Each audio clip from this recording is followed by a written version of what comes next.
আসসালামু আলাইকুম, সবাই কেমন আছেন? এক প্লেট ভাত নিমিষেই শেষ হয়ে যাবে যদি থাকে কচু পাতার এই ভর্তা। খেতে খুবই মজার হয়। আজ আমি শেয়ার করব কচু পাতার খুবই মজাদার ভর্তা রেসিপি। এই ভর্তাটি খেতে যেমন মজা হয় তেমনি পুষ্টিগুণেও ভরপুর। খুবই সহজভাবে ভর্তাটি তৈরি করে দেখাবো। আশা করছি সবার কাছে ভালো লাগবে। প্রথমে আমি কচু পাতাগুলো দিয়ে দিলাম। কচুর পাতাগুলো আমি খুব সুন্দর করে ভালোভাবে ধুয়ে পরিষ্কার করে নিয়েছি। সেই কচু পাতাগুলোই আমি এখন প্যানের ভিতর দিয়ে দিলাম। এখানে আমি হাফ কাপ মুসুরের ডাল ধুয়ে পরিষ্কার করে রেখেছি, সেই ডালটা আমি দিয়ে দিলাম।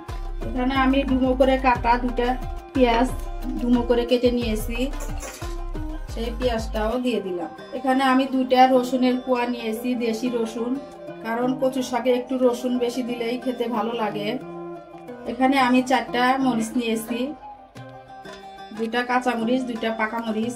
দিয়ে দিলাম আমি হাফ চামচ পরিমাণ লবণ, দিয়ে দিলাম অল্প একটু পরিমাণ হলুদের গুঁড়া সামান্য, দিয়ে দিলাম আমি হাফ কাপ পরিমাণ পানি। এখানে বেশি পানি ব্যবহার করা যাবে না, এতে করে খেতে ভালো লাগবে না, পানি পানি হয়ে যাবে। যেহেতু শাকে থেকে পানি বের হবে সেই জন্য আমি হাফ কাপ পরিমাণ পানি দিয়ে এখন আমি ডালটা সিদ্ধ করে দেবো, ডাল আর শাকটা। ফিরে এলাম 12 মিনিট পর। এখন আমি ঢাকনাটা উঠিয়ে নিলাম, নিয়ে আমি কচু পাতাটা ভালোভাবে মিশিয়ে নেব। ডাল আর কচু পাতাটা কিন্তু প্রায় সেদ্ধ হয়েই এসেছে। দেখুন কচু পাতা থেকে কতটা পরিমাণ পানি ছেড়ে দিয়েছে।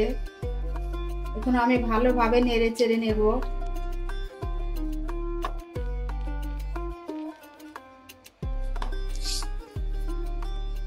এখন আমি আবারও ঢাকনা দিয়ে ঢেকে 5 মিনিট সিদ্ধ করে নেব, তাহলে আমার ডাল আর শাকটা খুব ভালোভাবে সেদ্ধ হয়ে যাবে। ফিরে এলাম 5 মিনিট পর। এখন আমি ভালোভাবে শাক আর ডালটা নেড়ে চেড়ে নেব। দেখুন শাকের যে এক্সট্রা পানিটা ছিল সেটা শুকিয়ে গিয়েছে। শাকটা খুব সুন্দরভাবে সিদ্ধ হয়ে গেছে, শাক আর ডাল। এখন আমি এই পর্যায়ে শাক আর ডালটা উঠিয়ে নেব। এখানে আমি 6টা শুকনা মরিচ ভেজে নিলাম। এখন আমি শুকনা মরিচ ভাজাটা উঠিয়ে নিব, হয়ে গেছে, লালচি করে ভেজে নিলাম। এখানে আমি মাঝারি সাইজে 2টা পেঁয়াজ কুচি হালকা একটু ভেজে নেব, বেশি লাল করব না, একটু নরম হওয়া পর্যন্ত অপেক্ষা করব। পেঁয়াজটা বাদামি কালার হয়ে গিয়েছে, এখন আমি চুলাটা অফ করে দেব। আর ভাজা লাগবে না, নরম হয়ে গিয়েছে। এখন আমি পেঁয়াজটা উঠিয়ে নেব। আমি পাটাই নিয়েছি ডাল শাক নিয়ে, এখন আমি ভর্তাটা তৈরি করব। শাক আর ডালটা এখন আমি ভালোভাবে বেটে নেব। চাইলে কিন্তু এটা ব্লেন্ডারে ব্লেন্ড করা নেওয়া যাবে, কিন্তু আমি ব্লেন্ডারে বাটবো না, আমি পাটাই বেটে নেব। এতে করে ভর্তার টেস্টটা খুব ভালো আসবে আর ভর্তাটা খেতেও খুবই ভালো লাগবে। ডাল শাক পেঁয়াজ রসুন খুব সুন্দর করে পাটায় আমি পিষিয়ে নিয়েছি। পাটায় বাটার ভর্তাটা খেতে খুবই মজা হয়, খুব টেস্ট হয়।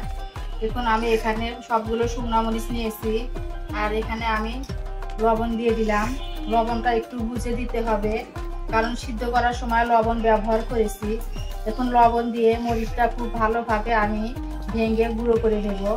মরিচটা মরিচের সাথে লবণ দিয়ে খুব ভালোভাবে গুঁড়ো করে নিয়েছি। এখন আমি ভেজে রাখা পেঁয়াজ দিয়ে দিব। পেঁয়াজগুলো আমি হালকা বাদামি কালার করে ভেজে নিয়েছি।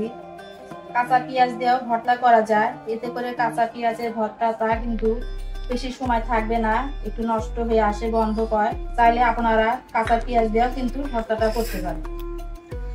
এখন আমি পেঁয়াজ মরিচ লবণ দিয়ে ভালোভাবে চটকিয়ে নেব। এখন আমি কচু পাতা আর ডালের সাথে খুব ভালোভাবে মিশিয়ে নেব। আপনারা যারা আমার ভিডিওটি দেখছেন প্লিজ দেখার শুরুতেই একটি লাইক দিয়ে দিবেন। আপনাদের একটি লাইক আমার ভিডিওটি অনেক মানুষের কাছে পৌঁছে দিতে সাহায্য করবে। আর যদি বেশি ভালো লেগে থাকে তাহলে আমার চ্যানেলটি সাবস্ক্রাইব করে দিবেন। সাবস্ক্রাইব করে পাশে থাকা বেল বাটনের অল অপশনটি প্রেস করে দিবেন, যাতে করে আমি কোনো ভিডিও ছাড়ার সাথে সাথে আপনার কাছে নোটিফিকেশন চলে যায়। আর যারা অলরেডি এই কাজটি করে দিয়েছেন আপনাদেরকে অসংখ্য অসংখ্য ধন্যবাদ। আমি খুব ভালোভাবে মরিচ লবণের সাথে কচু পাতা ডালটা দিয়ে খুব ভালোভাবে মিশিয়ে নিয়েছি। ভর্তাটা আমার হয়ে গিয়েছে। এখন আমি পরিবেশন করে নেব। এখন আমি 2 টেবিল চামচ পরিমাণ সরিষার তেল দিয়ে দিলাম। এতে করে ভর্তাটা খেতে খুবই মজা হবে, ভর্তাটা স্বাদ দ্বিগুণ বেড়ে যাবে। এখন আমি তেলের সাথে কচু পাতাটা খুব ভালোভাবে মিশিয়ে নেব। এখন আমি পরিবেশন করে নেব। ভর্তা করা কমপ্লিট, তৈরি হয়ে গেল কচু পাতা ভর্তা। এভাবে কচু পাতা ভর্তা করলে 1 প্লেট ভাত নিমিশেই শেষ হয়ে যাবে, এতটাই মজার হয়। একবার হলেও ট্রাই করে দেখবেন। আশা করছি সবার কাছে খুবই ভালো লাগবে। আজ এই পর্যন্ত, পরবর্তী ভিডিও দেখার আমন্ত্রণ রইল। আল্লাহ হাফেজ, আসসালামু আলাইকুম।